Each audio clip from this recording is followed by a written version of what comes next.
Hello there, all my fellow pilgrims on this ascension journey. This is April Lindevald. I am here today at my usual time, twice a month on a Friday, 2 o'clock in the afternoon. This is March 24th, 2023. Where is the year going? Oh my goodness.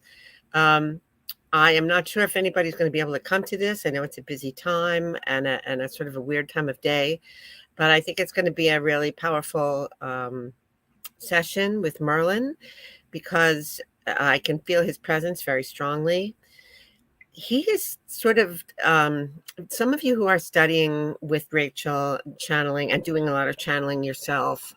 This is a very, for me, instead of doing a lot of channel, I found I have been able to channel all the other beings and things that we've been working with, but it's really different for me. This is a partnership. This feels like we were meant to be together, and he's chosen me basically. And for now, this is the main figure that I'm supposed to be and connected with, and bringing wisdom through for you uh, from him. And he's a very, very hi, Amber. Very, very nice to see you here. Anyway, he but in terms of channeling, I wonder if any of you have that same experience. We have to go on the air with something, and he's going to be speaking about a subject twice a month, and we usually try to keep it in somewhat in line with the theme of the month. This month is the Selkies, the Chatelains, the seals, the dolphins, the wisdom they have to offer us, lessons from the sea, lessons from Selkies. And we did one already earlier in the month about water and the sea and the lessons from that. But I often wait for an inspiration from him to post what we're going to be speaking about so that people know what they're getting into.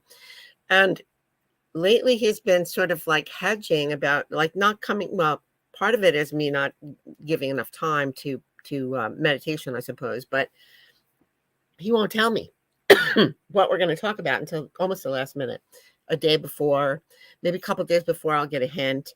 He used to give me whole sentences and whole paragraphs to start with.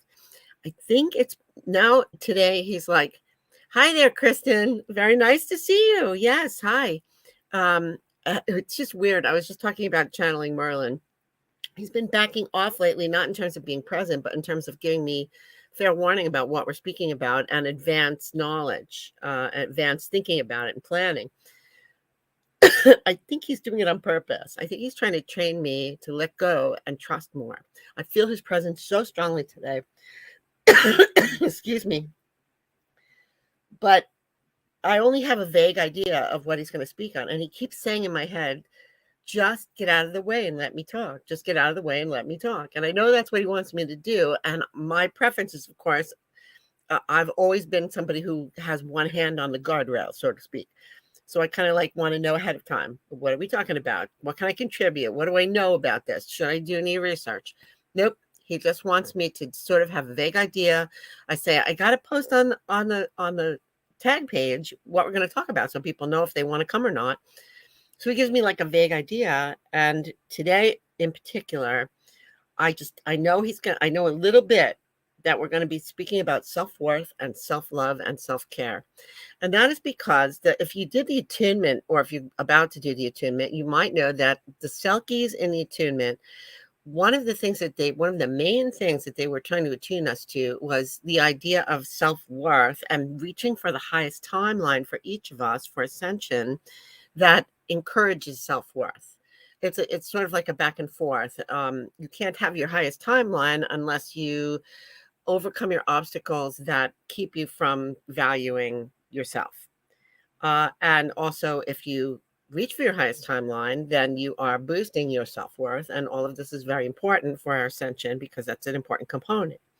And I kind of think that that's why he wants to speak about this, because it's a really important thing. I think it's one of the most difficult obstacles for any of us to let go of.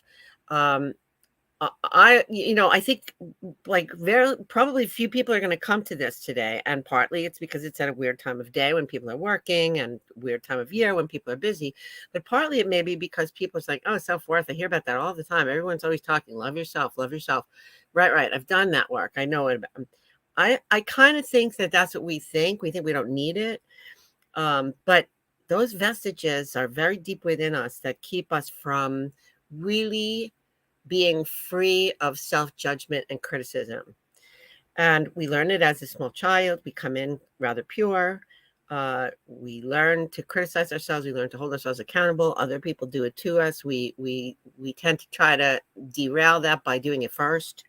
Um, and there's like subtle ways it happens. I was just thinking about that the other day because you may know that I went on a writing retreat in Montauk 2 weeks ago. I had a wonderful time. I did a lot of writing. I did a lot of meditating. I took classes. Lined up with lunch. Great. You are meant to be here, Amber, then. Right. Thank you for that comment.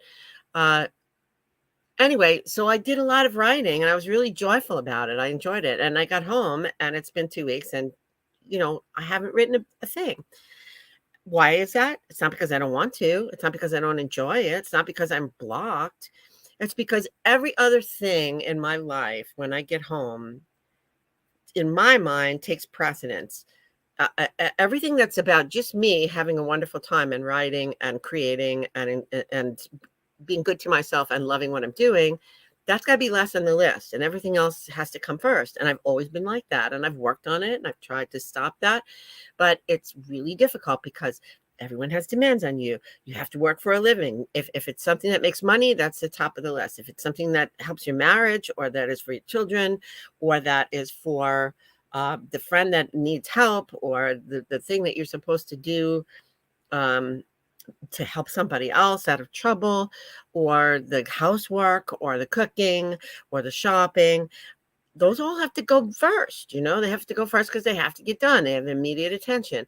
Well, I'm finding that I'm never going to be writing at home. I'm never going to be able to do this if I don't like write into my date book a couple of hours each week at least. Give myself that present to and I've found that out before. I've done That's how I finished the first book. I wrote it into my date book.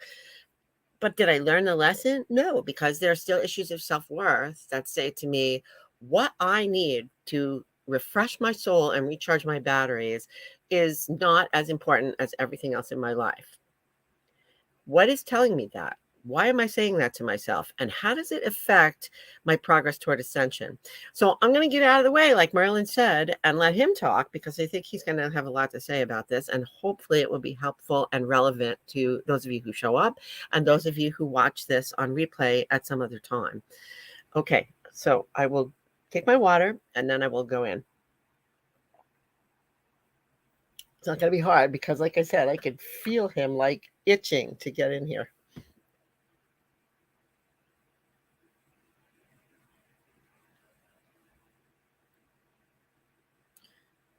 Good afternoon, my dear initiates, my dear friends, my dear students.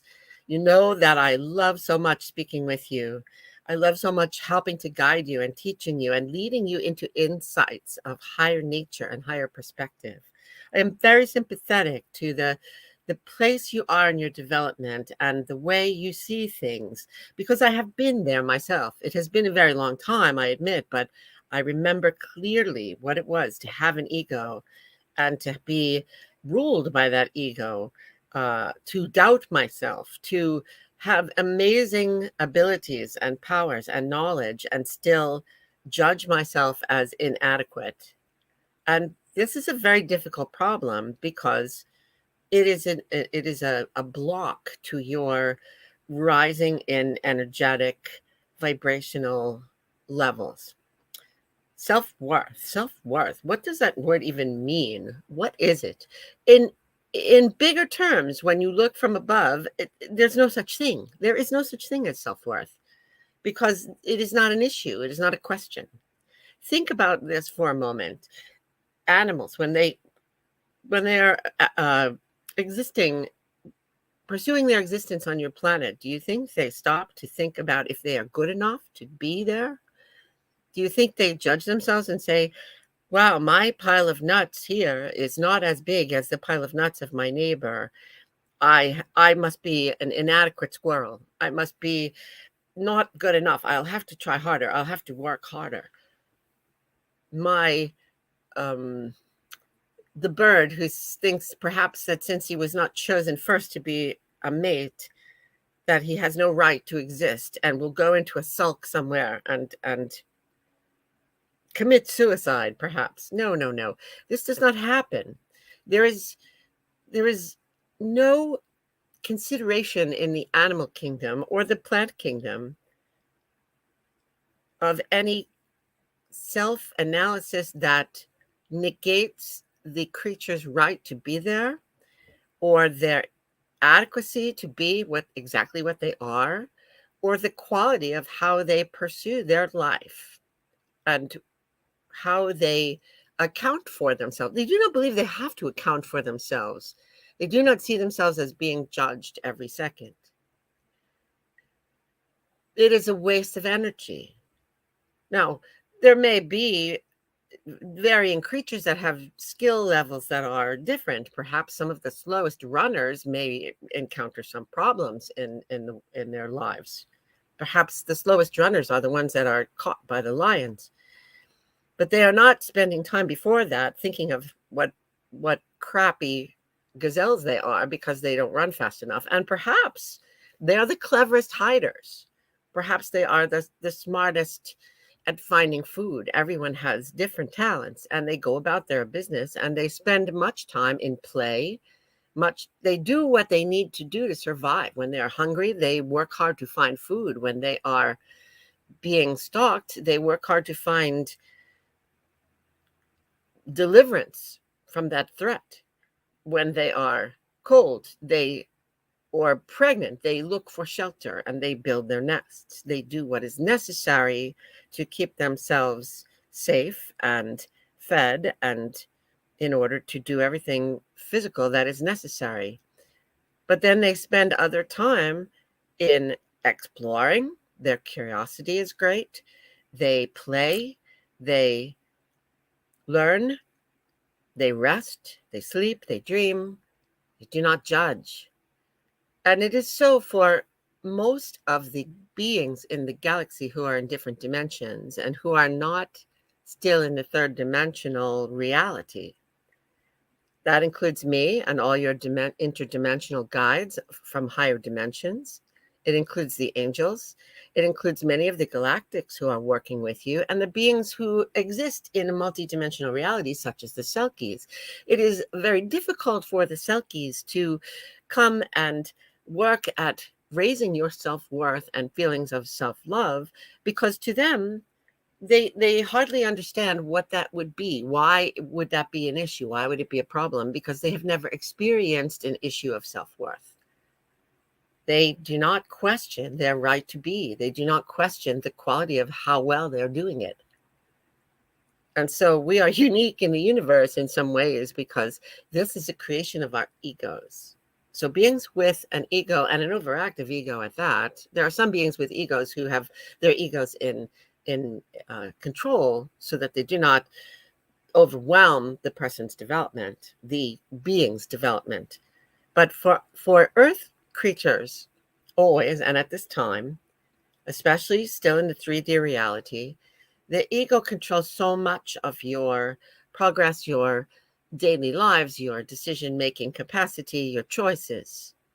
And the ego has its place. It was put there for a reason. It is not always an evil nemesis.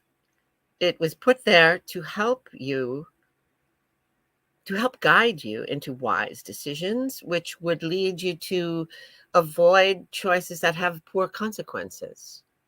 Therefore, things like desire for something, desire for success, desire, ambition, fear-based decisions that based on experience, these have some wisdom to them because it helps you to survive in a world that has many threats and many challenges.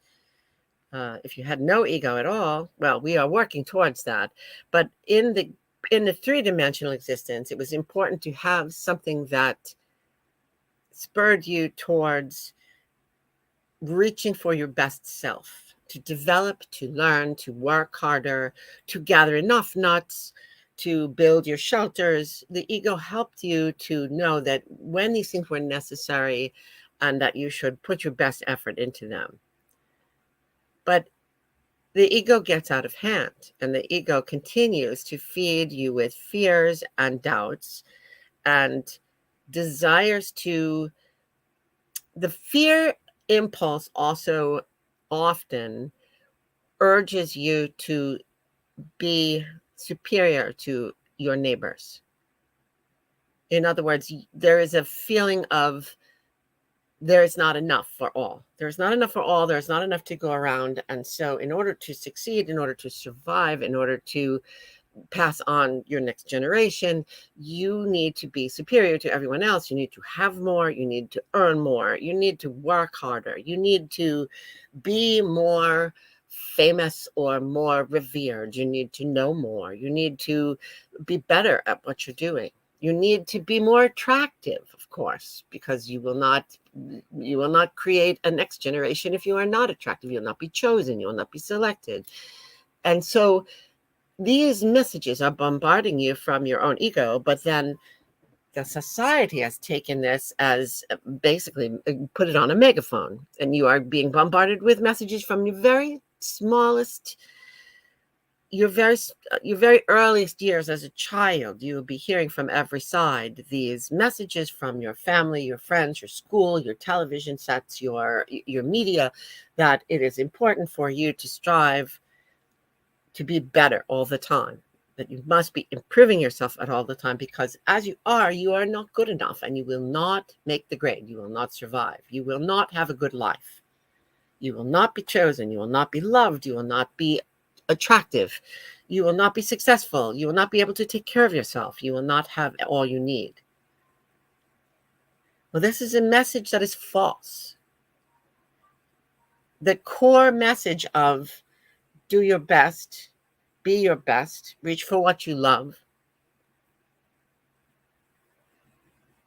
be kind, be likable. All of these messages are good messages to help you in survival, to help you with community, to help you enjoy the journey.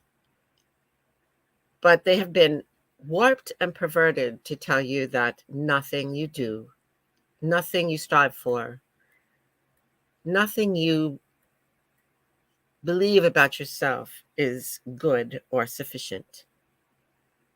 And these roots of these messages go back so far and are so deep in your psyche that it is very difficult to pull them out. Well, what is the problem with striving for the best and to be always on the hunt for improvement? Well, the problem is that if you are always dissatisfied, you are not grateful. If you are always striving towards the future of yourself, you are not being who you are at any given moment. You are not in the moment. You are not in the flow. And you are fighting with what God wants you to do by imposing upon that what your ego wants you to do. And so you are stuck in places often where you are not happy, not enjoying the journey. Your vibration is low, and you are not able to give that latitude to others. If you cannot love yourself enough to be who you are and to feel you are perfect as you are and sufficient as you are and joyful in moment to moment, then when you see others, it becomes almost a necessity for you to try to feel better about yourself by putting them down. And so it is likely that you will also be judging others and finding fault with them and sending a message to them that they are not good enough, and on and on and on. We each help each other fall into that terrible morass, that terrible swamp of self-loathing. And when we all do that, we fall into depressions. We fall into us versus them mentality, where perhaps we take it one step further and we impugn the worth of a whole group of people of a certain religion, people of a certain sexual bent or race or skin color or belief system or nationality. We impugn the worth of people who are not as wealthy as us, people who are not as skilled or smart as we are. This leads to wars, it leads to violence, it leads to hatred, it leads to prejudice. You can see where I am going with this. It is the root, the lack of self-love is the root of almost all of the problems that besiege your world at this time and have done so for so long. If everyone was completely content with themselves, unsatisfied, and doing the best they could, and seeing that in others, there would be no competition for resources. There would be no prejudice. There would be no necessity for anyone to feel superior or inferior to anyone else, or to argue that case.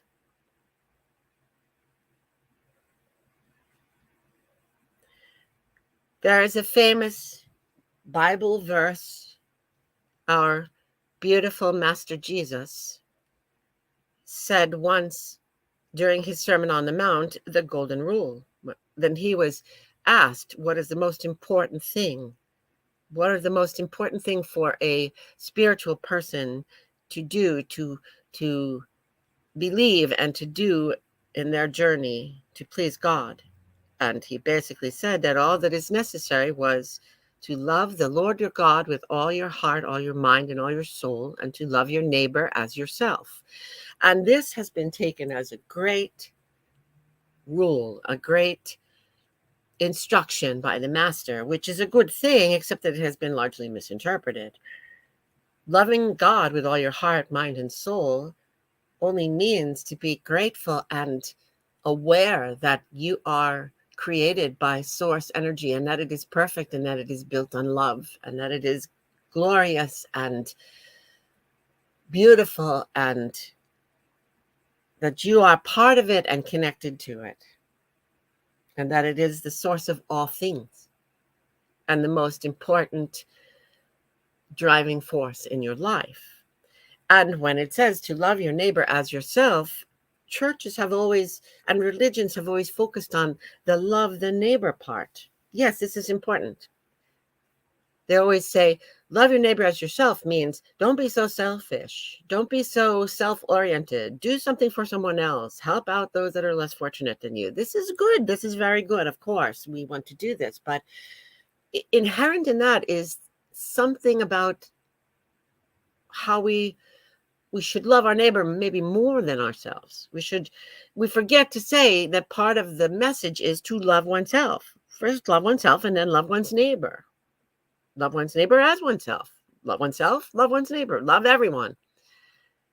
If you don't love yourself, then you can't love your neighbor. If you put your neighbor first and you're always self-sacrificing and always belittling yourself and trying to prove your goodness, trying to one-up everyone, again, there is a twisted message there.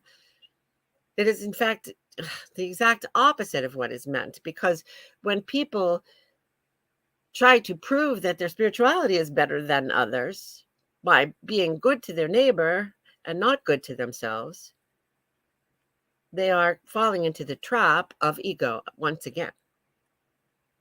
And it comes from a place of insecurity and the need to prove something, which is lack of self-worth, lack of self-love.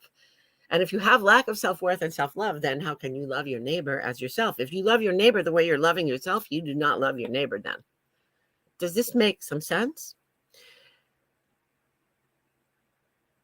People will say, well, we are a selfish breed. We are always hoarding thinking we don't have enough, and we are hoarding our things. We are enjoying our prosperity, but we are not sharing properly.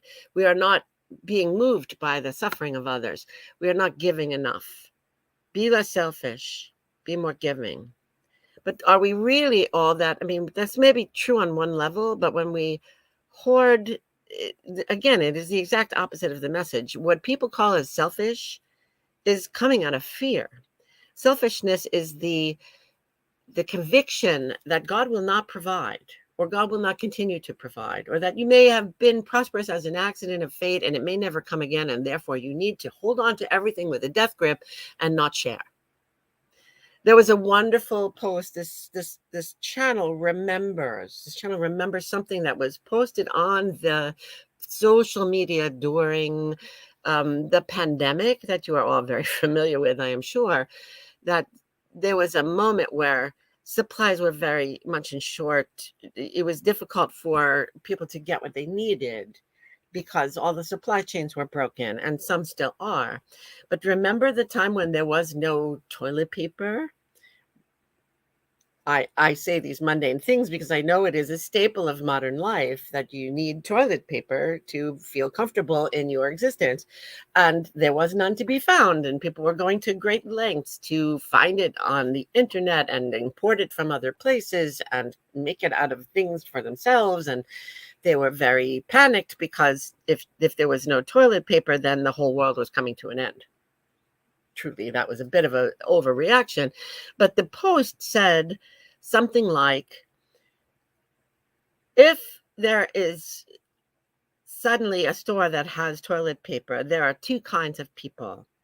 There are the people who go to the store and buy every single roll that they can find because there is a shortage and it may be hard to find. And then there are the people who go and buy one roll for the exact same reason. Now think about that for a moment.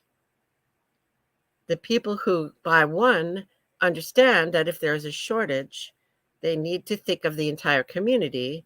They need to trust that they will find it again and allow everyone else the opportunity to have their share because there is enough for everyone then. The people who are afraid and selfish, they're the ones that take everything that they can find because they are building a wall against the disasters of the future.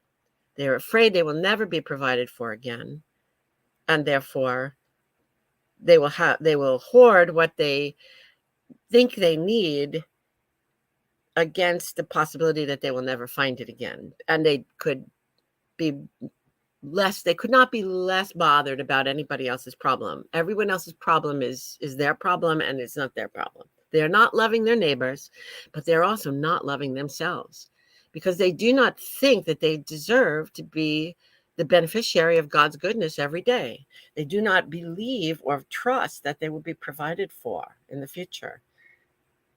They do not believe they are worthy. And so they try to take the reins into their own hands. Their egos are fearful and try to stock up on everything that they think that they are not worthy to get because they need it and they may not deserve it and they may not get it. And this is a vicious cycle. It all comes from fear. Fear and self-worth are linked so carefully. And lack of faith and lack of trust in the universe, lack of belief that the universe is benevolent.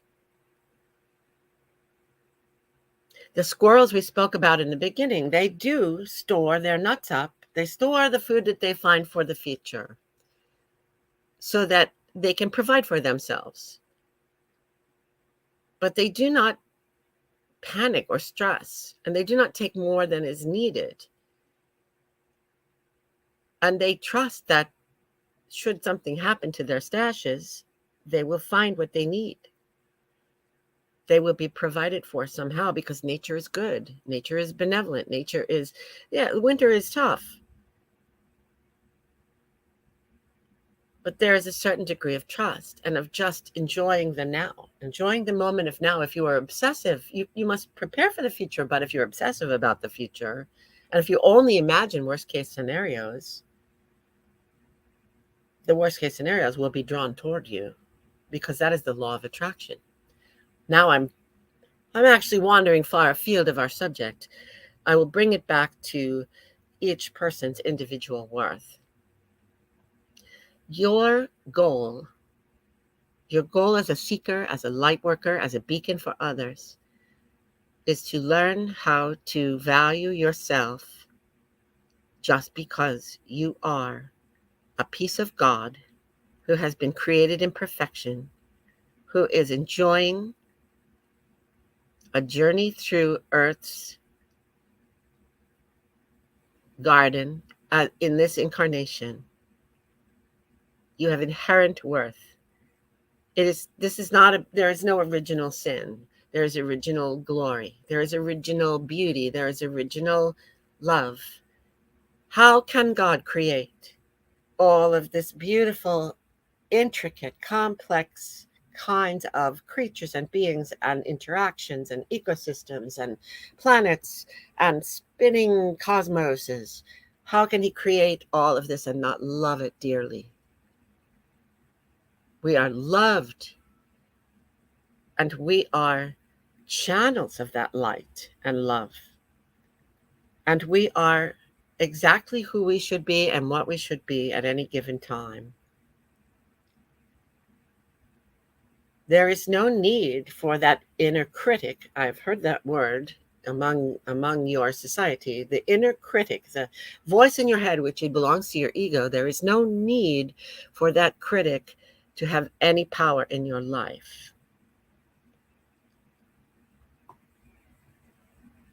If you find that when you pursue your creativity, or when you do your job that you are being paid for, or when you interface with your children or your friends or your spouse or your parents, if you find that you walk away and you think, I could have done that better. I could have done that better. I should be a better friend. I should be a better spouse. I should be a better mother, a father. I should work harder. I should have had better results. I should have done a better job. This is the inner critic who is poisoning your thoughts and keeps you chained to the past and keeps you chained to fear. Fear that you will be judged by others. You are doing peremptory judging of yourself because you assume others will judge you. And if they judge you, you will feel small. You are afraid you will not be loved. You will not be part of the community. You will not survive. You will not be. So our task and goal is to silence the inner critic, to objectify him or her, to put him outside and look and say, I understand that you're trying to help me, but I don't need you anymore. Go away. You are not helpful. Go away. This is what it is. I am now moving into the next phase. I perhaps will do this differently next time, but I am not criticizing. I am not judging.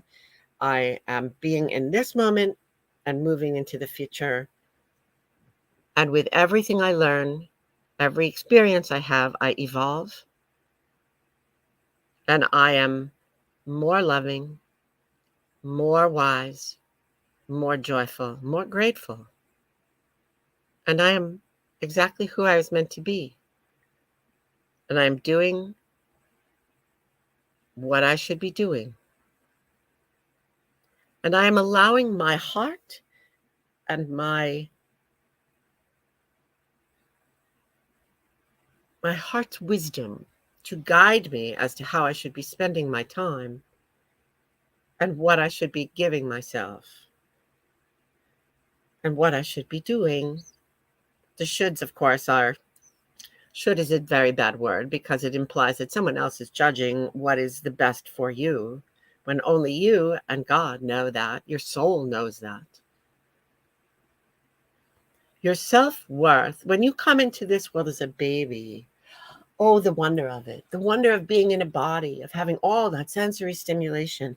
Some of it is uncomfortable at first. You cry, but it is because you are adjusting to the discomfort. What does it feel like to be hungry? Oh, then I should eat. What does it feel like to be cold? Ah, I need a blanket. What does it feel like to be held by mother and soothed? Oh, that feels wonderful. I want more of this.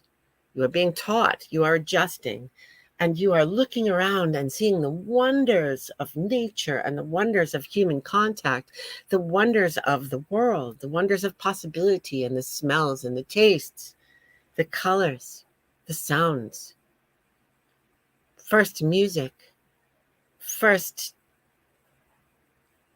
delicious, sweet thing, first kiss. To be present in these moments and to enjoy them, one must not be having at the same time a ticker tape of thoughts that are judging and rating those things. You do not come in with that facility. You do not come in with that tendency to do that. You acquire that as your ego learns from the things around you, the messages around you, that you must do that because you are not okay as you are. You are not good enough. And if you do not value yourself, others will not value you, and you will not learn to value others. You will not learn to allow them to be who they are meant to be and give them the freedom to express themselves as they wish. Oh, what a beautiful and varied world it would be if everyone was allowed to just be themselves and express themselves as they wish. And people would not tend to be cruel or mean-spirited because they would not feel that they'd have to put anyone down in order to feel better about themselves. You have many, many old aphorisms about this. I'm okay, you're okay, live and let live, silence the inner critic, all of these. You know what it is to have a healthy psyche, but no one is following these. It is a struggle because you're not getting to the core root of it, pulling the root out that says, there's still something to prove. There's still something wrong with me. I'm still not good enough. I still have to prove something. And so this is what we work at now. And we ask all the assistance that we can get from all the beings that come to offer us help. This time it is Selkies. I am here also helping you, your angels, your dragons, your unicorns, the members of your soul family who are not incarnate at the moment. Everyone is there constantly whispering in your ear, asking you to be joyful, asking you to be grateful for all that is around you that you are experiencing, asking you to love yourself, fall in love with yourself, wake up in the morning. This is an assignment that works very well, actually. It is a very good one. That if you wake up in the morning and go into the bathroom to look in the mirror and brush your teeth, you just look in the mirror for one moment and you look at that face and you say, I really love you. You're amazing. You're swell. You're wonderful. I'm so glad I'm here being you. I'm so glad I get to be here and be you. I love you. You're good enough. You're better than good enough. You're divine because you are. It sounds silly. And for a while, if you do that, you will not believe it and you will laugh. But after a while, perhaps some of that will sink in because the truth is, you do want to love yourself. You do want to be happy in your skin. You do want to live your life joyfully. You do want to stop judging every little thing you do and just do it. Just do it and move on. Just enjoy the flow and the progression of life as it carries you off on the river that is not eternal. Your existence is eternal, but this incarnation is not. And to sully it with so much judgment, so much criticism, so much belittling of your own desires, your own happiness, so much putting your own joy on the back burner, then it becomes a waste of a good opportunity. Then you can be disappointed that perhaps you did not allow yourself a good enough experience. How do we silence this inner critic? By sending yourself new messages of love, of laughter, of joy, of compliment, noticing all the good, all the accomplishments, small and large, putting a spotlight on them for yourself, not bragging to others, but for yourself. Saying, look at me, look at all I got done today. Wasn't this a good day? Or look at how I allowed myself to lay around and just rest today. That was also an accomplishment. Look at how I allowed myself time to go interface with nature or with friends. This was a good day. Thank you. Thank you for this good day. Thank you for this life. By ignoring the other messages you're going to get from others who are still trapped in their own cycle of self-judgment, self-criticism, and the criticism of others, be compassionate toward them, but do not let them pull you down. Do not let them infiltrate into your heart to tell you anything different than what you know that is true, that will always be true, and that is that you are divine. You are a piece of the divine, expressing in a unique and rare way that no one else can express. And so if you are not exactly like them, if you do not fit the mold, that is also fine. It is fine, because you are not meant to fit the mold. You are not meant to conform. You are not meant to be the same as anyone else. The world is beautiful and complex and rich because of all the differences that are expressed. That is what the plan is. It's never meant to be monochromatic.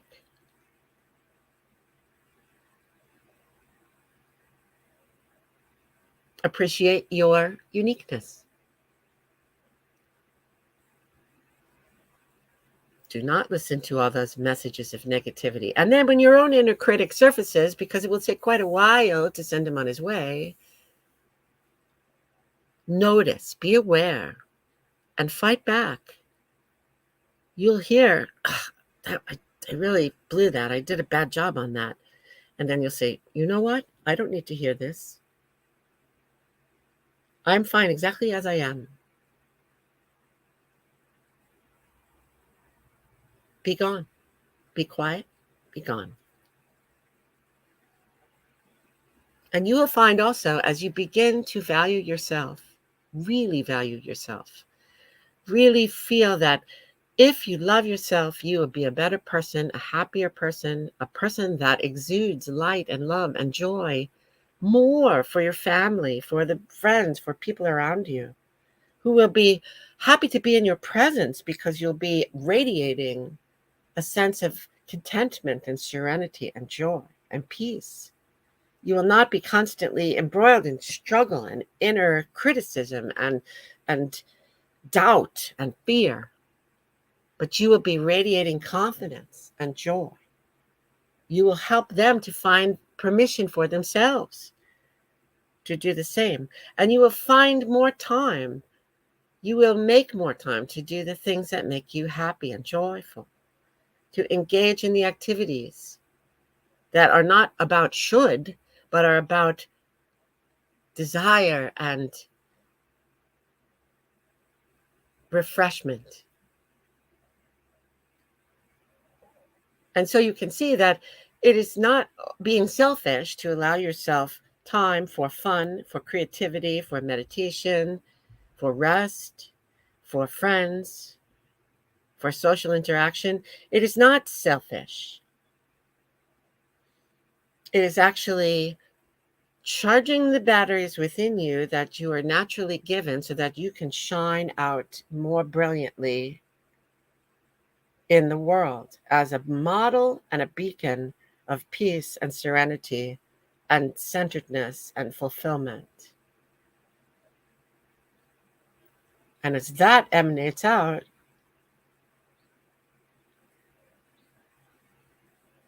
others will hopefully learn from that example and feel freer to be themselves and to let go of their inner critics and all the self-judgment. So therefore, it is a psychological necessity for your time on this earth. It is a good idea for your relationships and for your work as a light worker and being an example for others and a leader.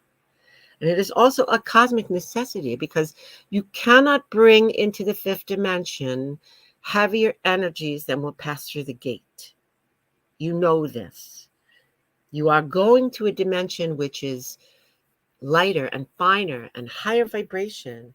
And the vibrations of fear and doubt of criticism, of judgment, of of lack of faith, of not feeling you're enough or have enough, or that there isn't enough for anyone, of not trusting the cosmos. These are heavy energies. These are energies that drag you down, and they will not pass through the gate into the fifth dimension. And so the sooner that you can root them out and leave them behind,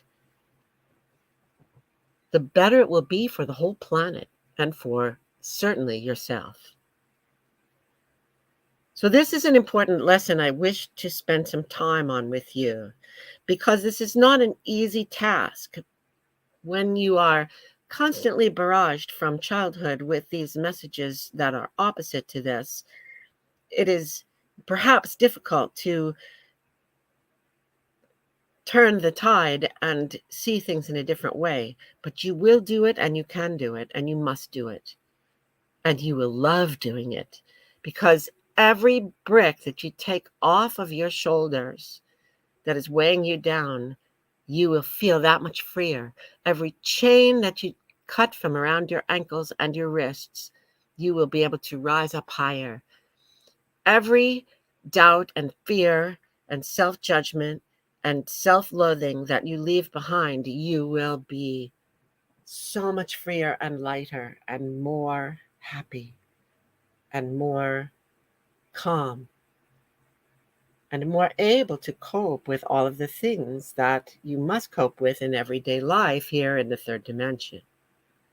Because you will be dealing with them all from a place above them. You will not be weighed down by them. You will not be trying to dig yourself out of a hole where people are throwing mud and rocks on top of you, but instead you will be flying above it and seeing the hole and patching it from above, dealing with the issues that you have to deal with from a place of high perspective, of a different angle, of knowing what the priorities are, of seeing the truth. And so I hope this lesson is important to you and that you are taking it to heart. And I hope that it resonates with you. And I hope that you know that each and every one of you is precious and rare and unique, is a stream of light from an amazing source creator, which is like no other. A thread in a tapestry that shines with a color and a brightness that no other thread has. And all together, all the beings in the cosmos, all of us, all together, we make an amazing tapestry, an amazing creation. You are part of that. You should be proud. You should love yourself for being that.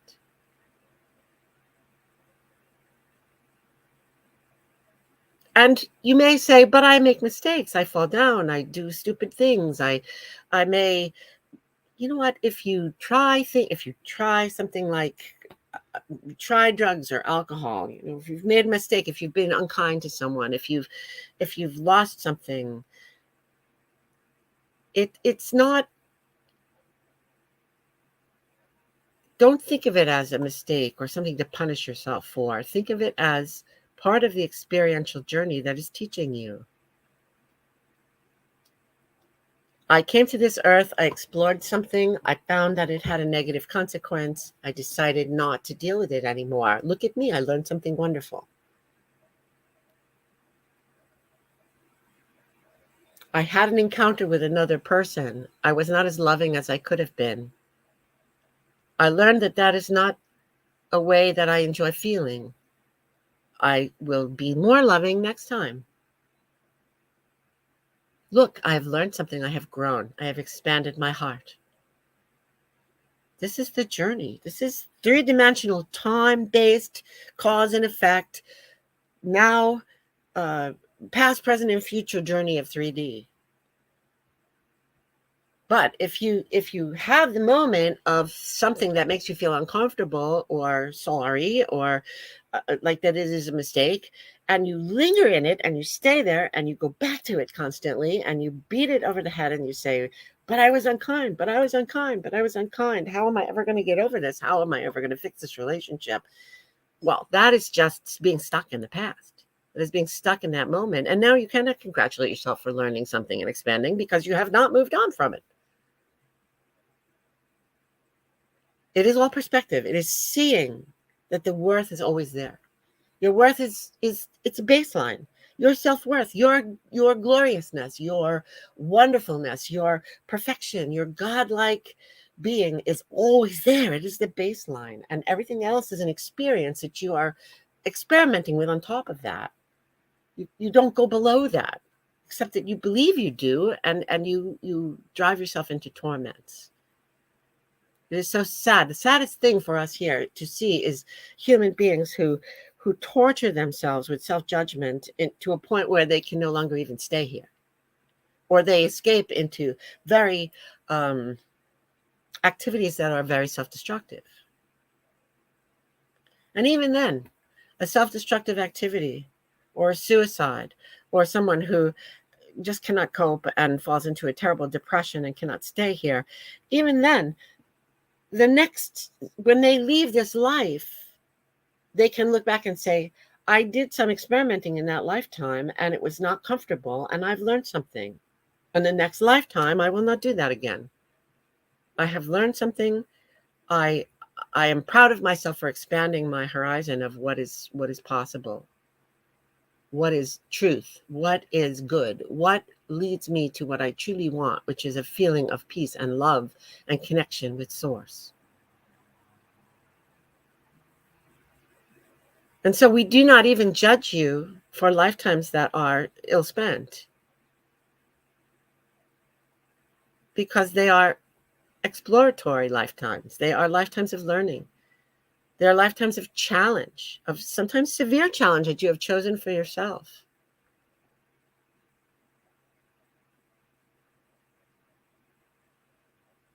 But each lifetime, see, that is the other key here. Each lifetime is not the end of the road. It is a building block in a massive, eternal experience, which goes on. And each experience teaches you something where you will shine brighter as a result.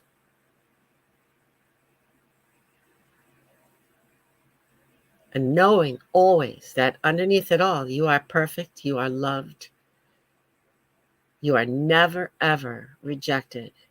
The concept of hell, oh my God, if you came up in a religion where the concept of hell was if you behaved poorly and made bad choices or unkind to others or did things that were not sanctioned by the society, you would be eternally separated from God.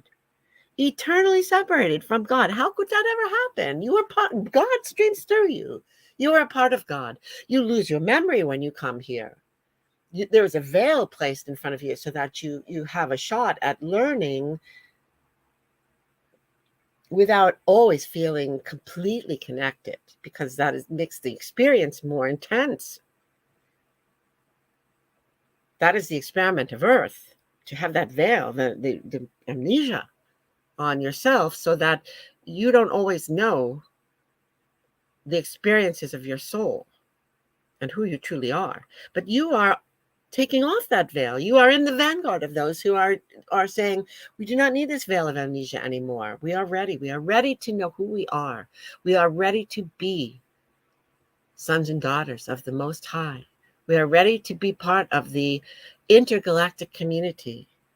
We are ready to hold hands with all the other beings that are created, and to learn from each other, and to dance with each other, and to play with each other, and to grow and create with each other as our Source Father would want us to.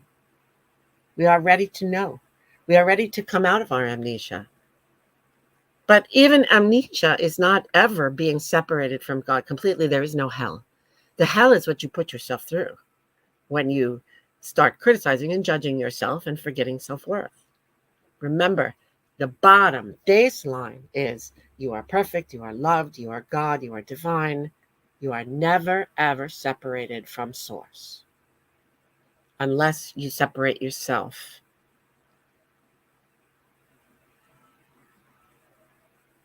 unless you cause yourself to be in misery, because you do not accept the truth of it. Your worth is always guaranteed. Think on these things and let them come into your mind when you next experience a temptation for self-criticism or self-judgment.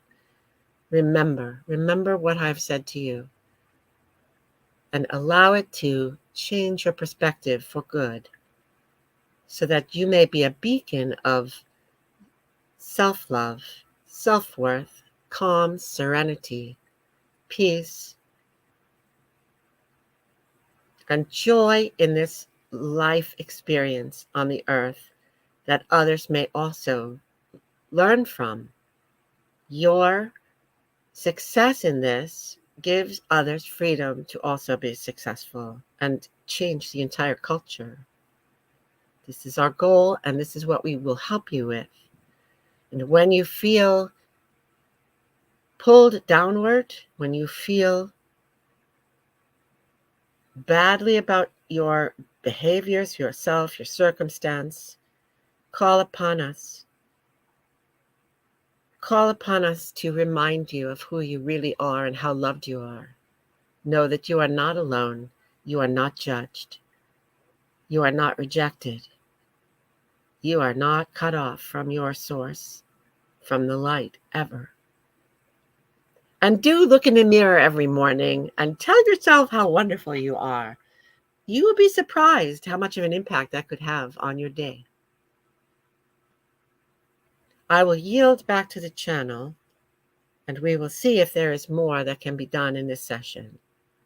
But please know, I have been where you are. I remember. But I am now free of all of that. It can be done. It will be done. It is being done. And I'm here to lead you by the hand. You are loved, and I love you. And I am so proud of all of you for all of the incredible leaps of faith you have taken in connecting with us and moving yourself and others towards this ascension that is coming. Be certain of it. Blessings. Okay. Wow. Who do we have here? That was pretty powerful. And yeah, I didn't need to know all that before he said it. He just said it. Okay. So we have Kristen, Amber, Rachel. Hi, Rachel. Margaret. Okay. All right. There's only a few of you. I'm so glad I brought you some peace.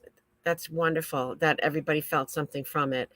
And this one, I have a Facebook user who, if you're a Facebook user that hasn't gone through StreamYard to sort of register your name, type in who you are. So if I know, I can't see who you are. That would be good. It's almost 3:00, but since it's been an hour, but I would like to just do some quick personal. There aren't very many of you. I didn't want to advertise to do personal readings because then we'll have 35 people and it will be all day. But Stuart Smalley and Saturday Night Live. Yes, I did remember that, right? Yes, okay, of course. So let me just see. All right. Do we need a card for this? No. Marlon says no. He says he's still here. He's going to give you each a special comment about your self-worth. And then we'll leave it at that. We'll make it fairly quick, all right? So I'll just let him be by my side here. And we'll start with Amber, because Amber, you were the first person that showed up today. So what he has to tell you?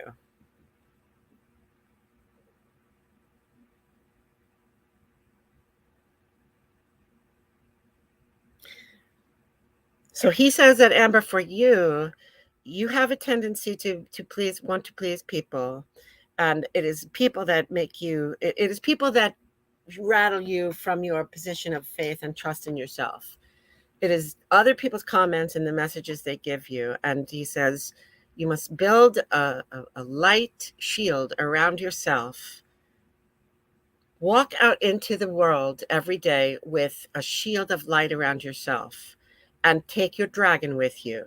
Because in that way, when others will criticize you or tell you that you are not doing as much as you should be doing, or judge how you are, or how you dress, or what you've said, or take offense at anything, you will be able to stand up in your you will let those things bounce off of you, and your dragon will be fierce, and they will not want to mess with you, and you will be able to walk in confidence, knowing that everything you are, everything you do, everything you say comes from a pure place of love, comes from a pure place from your heart, and that you do not need to bend into a pretzel to accommodate other people's versions of who you're supposed to be. And that is your message from Merlin today. And I hope that's helpful. All right. The next person that came, I think was, I'm going back to the beginning here. All right. Kristen. Kristen was the next person that came. So your message, Kristen, is that you feel that you've had to compete for everything all your life. You feel you are a strong warrior type person, and you have a competitive sense. And there's nothing wrong with that, he says, but you should always have it come from a sense of play and fun, and not from a sense of, if I am not the best, or if I do not excel above everyone else, or if I do not continue to work myself into the ground, I am not good enough. I am not working to potential. This is a false message. This is a wrong message. Your excellence is assured, and also it is different from everyone else's. And so you should not be always competing with everyone else in everything, and you should not feel you need to, because your success in things and your joy in if you try constantly to always just succeed, you will lose the joy. You will not enjoy doing things at your highest level, because you will just be driven to try to push harder and do more or do better, and you will also be tempted to sort of constantly be feeling less than. And so your message from Merlin is to let go of that, and just do things for the joy of it. Do things that make you feel exhilarated, and do them to the best of your ability, but don't worry about comparing yourself with anyone else. And certainly do not feel that if you do not work harder or more, you will somehow lose out, or not be provided for, or not have your needs met, because this is false. Your needs are being met by God. Your time on this earth is to explore what you can achieve for the joy of it. And so try to shift your perspective a little like that, and not feel like you always have to fight for everything. Feel expansive more and less driven. That will help. All right. And how about Margaret? Okay, Margaret. Let's see what Merlin has to say for you.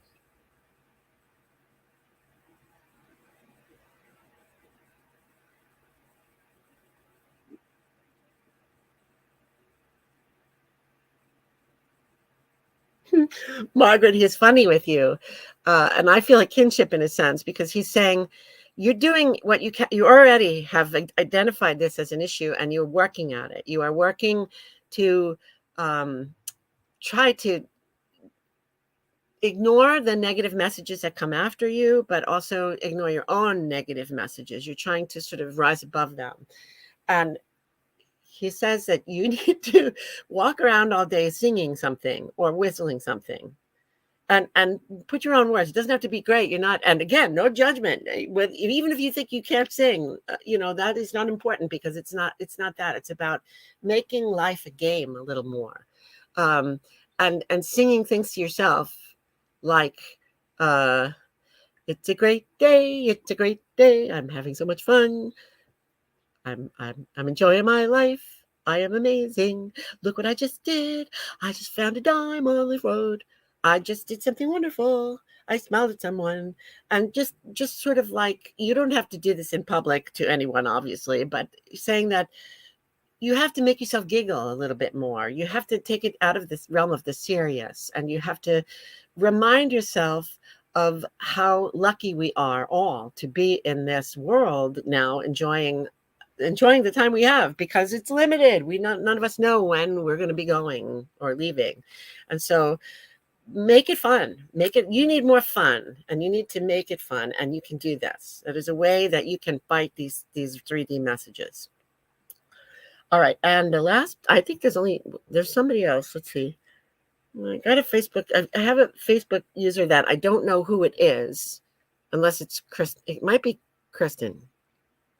I hope that is true. If there's somebody else here who did not, besides Rachel's the last person I see here. If there's somebody besides Rachel who has not gotten a special message from Merlin, please type in your name, and I will do it before I leave. But let's do Rachel. All right. Merlin, message for Rachel for self-worth.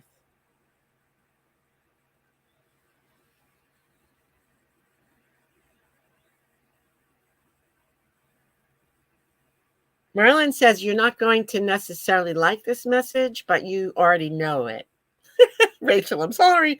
It's not a bad thing. It's just that he says he says he knows that they've been after you to do a million things because you're such a good steward of your gifts. That all of the beings that you're connecting with are always giving you a million ideas, and they're always interested in encouraging you to do things that they can't do because you're their hands and feet, and you're their eyes and ears, and you're their connection in this world. But he says at core, your success is, and your self-worth, your success is based upon being more vertical and less horizontal. And what he means by that is, take the projects that you love, that fill your soul, and go deeper. Do them with great quality and great attention to detail, and enjoy it. Enjoy every flavor, every taste of it, as much time as it takes, instead of having this horizontal feeling like I have to fit a million things into this. Here's this time frame, and I've got this plate. He's showing me the picture of the person with the plate, those guys that used to be on Ed Sullivan that spun plates. They had like a million poles, and they had plates on top, and they all had to keep spinning or they'd crash down to the ground. None of your plates are going to crash to the ground. You're doing a fabulous job, but you're wearing yourself out in the process. And so he says, we don't want you to wear yourself out. We want you to stand up for your self-worth. He says, value yourself, value your time, value your joy level, value your time with family and friends, and value your rest and your the things that you love to do. So he says, find the balance, stop spinning plates all at once, because there will be a time for all of these things to be addressed, but maybe not all at the same time. And so it's fine if you just, like you did with the cards, somehow you really did a deep dive with those fake cards, and you got them done, and they're beautiful, and people are loving them. And yes, they will get a wider audience at some point, but they are powerful, and all of your unique perception is in them. You put it all in there. So everything you do, you should be doing with that kind of level of attention. Actually, forming tag, that was another one.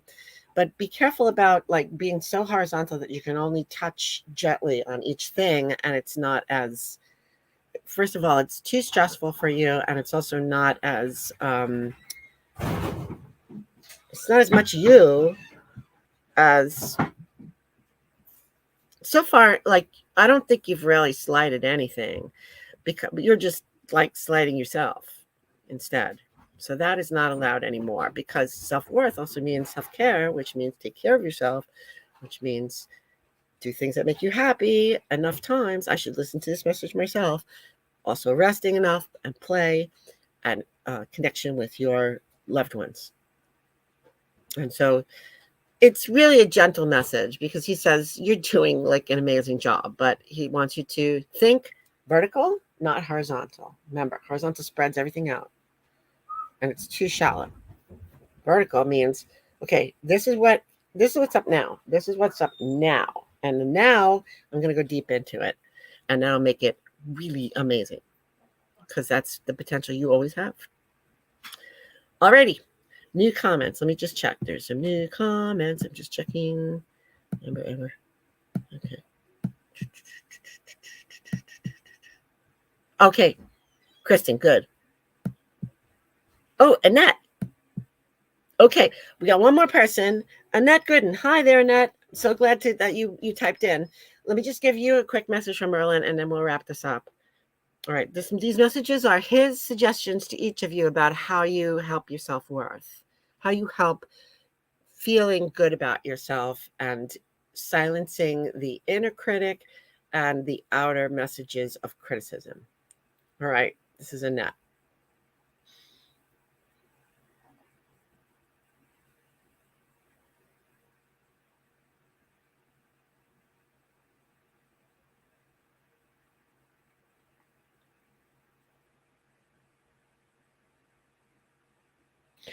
Annette, Merlin says that you are a person of a huge, big heart, very, very sensitive, and a big heart, and very loving, and very much affected by everything that's going on in the world today, and all the people in your life who are suffering for various reasons. People in natural disasters, people in wars, people in oppression, people who have terrible problems, and that's eroding your self-worth. He says that your heart is so open that you weep for everyone, and that you're always worried that you can't help everyone, you can't fix everyone, you can't save everyone, and it makes you feel less than.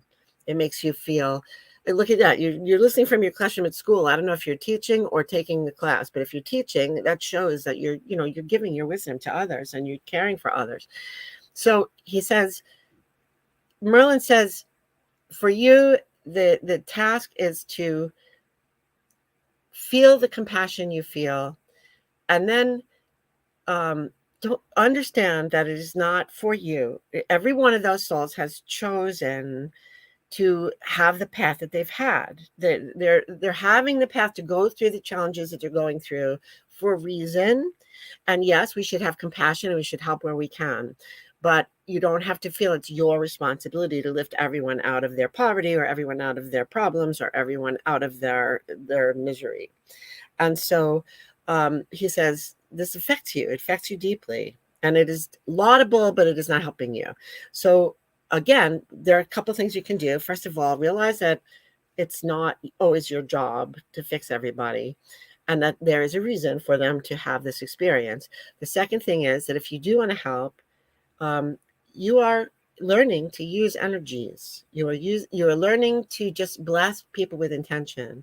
And so you can feel proactive and satisfy that need to help by just taking a moment when you see a problem and just say, I bless that person, bless that. May the angels come and lift them. May they have unicorns surrounding them to heal them. May they have dragons to come in and dry up the flood and help everybody to get back on their feet. I'm sending this all. I'm sending energy. I'm sending Reiki. I am sending the Christ energy to them. I am sending unicorns. And that only takes 3 minutes, and you can feel like you did something, and it is real, because everybody who sends the intention of an energetic boost to somebody is helping. And that is like you're putting divine energy through you, and it doesn't deplete you. It is not, and you don't have to feel like it's not enough. You are adding to the millions of people who are sending out energetic signals to help, to lift, to heal, to raise. And you can feel like, look, I did this. I did it. I participated. And that's enough. It's perfectly enough. And what you were doing in your life. Then you do the best you can with everything you're doing in your life as a teacher and as a family person. And as a student of spirituality, you do everything you can. You reach for the joy. You know that you are making a difference in the world, and you know that you are loved. And that will help you to not always be dragged down into lower, sadder emotions because of all the suffering that goes around you. That's what he says is important for you. So these are all messages that are apropos of each of you, just little details about how you find yourself worth eroded and how you can combat that. And I hope they're helpful. And for Margaret, just said the headband. This is amazing. I have 2 gold and 2 silver of these, and I love them because they just hold my hair back and they're short, so they don't get in the way of masks and glasses. And I absolutely love these. Thank you. I got them, believe it or not, at Michael's, a craft store. And that was a time when they had these, and I bought, I did what he said about the toilet paper. I wasn't sure I'd ever find them again, so I bought 2 of each. Haha. But it was true because they don't have them anymore. I don't know where to get them, but thank you. I really like it too, and thank you for noticing. That's very sweet. All right. So I'm going to close this up because I know your time is valuable and I want you to use it for something that makes you happy. So thank you so much for attending, and tell your friends to listen to the replay if you think it was valuable. I love you all, and I'm always a privilege to be able to do this, to be able to be a channel for him to come through and give wisdom. And I will see you second week of April, which is Easter time. Oh my goodness. All right. Take care of yourselves, everybody, and love yourselves, and look in the mirror and tell yourself how wonderful you are. Okay. I'm going to try doing it too. I definitely have to learn this the same as everybody. Okay. Thanks. Bye.